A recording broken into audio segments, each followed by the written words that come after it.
I can't believe it, Jesus. I can't believe it, Jesus. On Christmas, instead of spending time with my family, I was scrolling through Twitter and igniting my senses with social commentary on the movie Saltburn, horrible tragedies, and the occasional porn when I came across this tweet. Somebody asked, what is it called when society hates things that women like? What does it mean when we see girls and women liking things and then everybody suddenly being disgusted by it? Sounds like misogyny, but I learned that there was sort of a name for it called mentrification.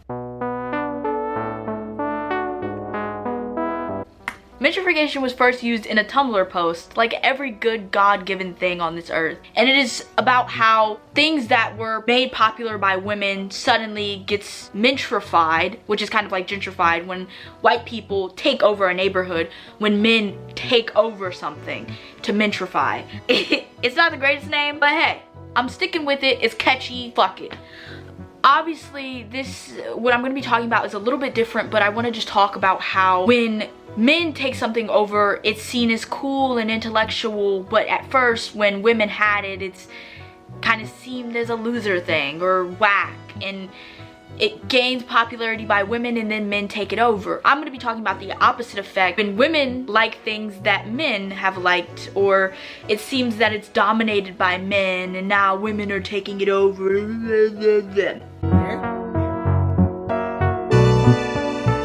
I think we know that society hates women. This phenomenon deepens my belief of the fact that society hates women. Society hates women so much that we can find misogyny in places that it shouldn't even be, like homophobia. As soon as we start to see any type of womanish behavior in men or femininity in men, we get disgusted by it and it starts to be homophobic. And it's based on them simply just being a little feminine or being in touch with their feminine side or doing something simple like washing their ass. I can't believe it, Jesus. I can't believe it, Jesus.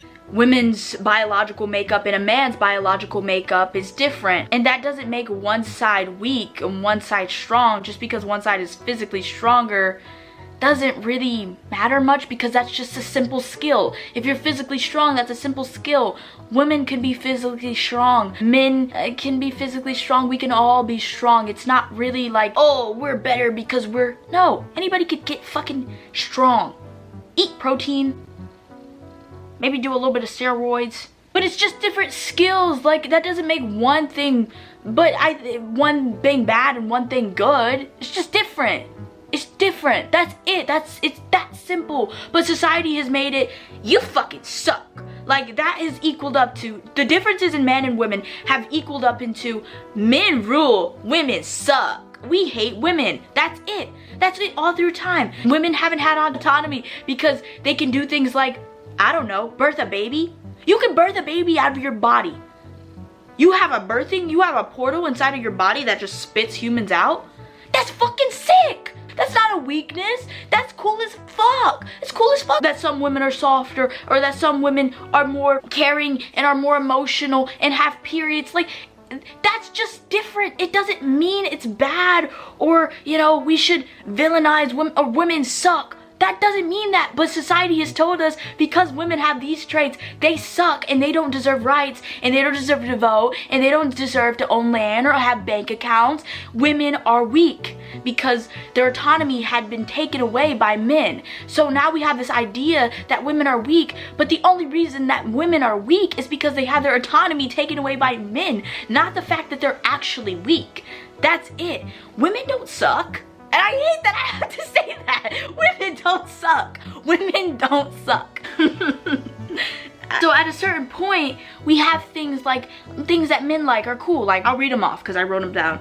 Motorcycles, sports, the beats. Here, those little loafers that English teachers wear, versus womanhood, girlhood, femininity as a whole, rom-coms, high heels, and cooking, except when it's done at a professional level, of course, which then it's dominated by men because society thinks women suck. So when we see something that men like, Camus, Kafka, Dostoevsky, it becomes a thing that women like, and then we see women doing it, or teenage girls liking it, and suddenly it's cringy. And it's popular to hide misogyny and other forms of repression by like microcosms.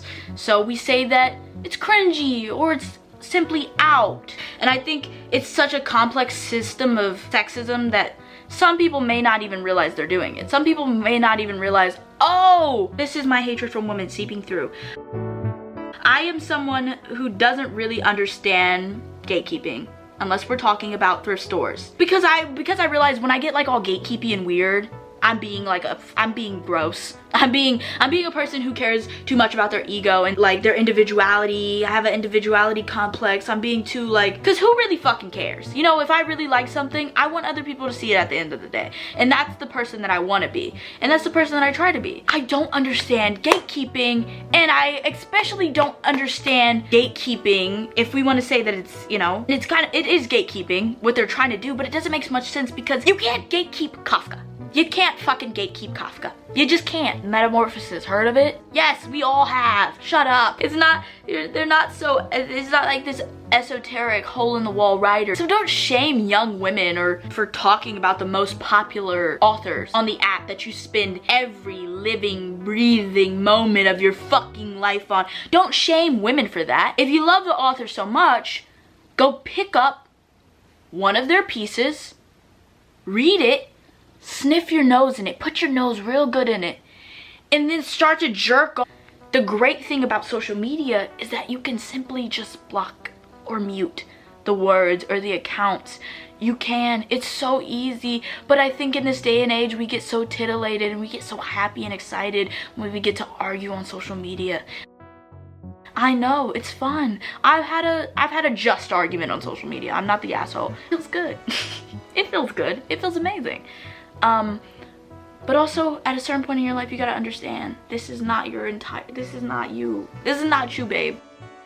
Talk of cannibalism, pomegranates, and eating oranges used in poetry. Some people are upset that it's becoming overused, but like any figurative language that has been used multiple times in pieces, if you want to avoid redundancy, just don't use it in your work. That's it. You don't like the figurative language being overused, you think it's oversaturated? Don't use it. Don't read poetry with that in it. Very simple.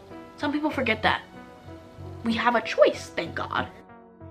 Teenage girls curate culture. They always have. It's not their fault that teenagers like Kafka. Some of his writings do give teenage girl. Some of his writings do. I won't lie. But if you're a good writer, if you're the individualist like you say you are, you wouldn't really give a fuck about what the masses are doing anyway. So therefore, these things aren't cringe. They don't suck. You're just really fucking annoying. And a little stupid if you think Albert Camus is some underground artist from Brooklyn back in 2003 and you just refound him. Probably not your fault that you're fucking annoying. You probably had to crawl your way out of a suburban Protestant dream house. And now you're rewarded for making scant commentaries on social media to your annoying fucking friends. Wait.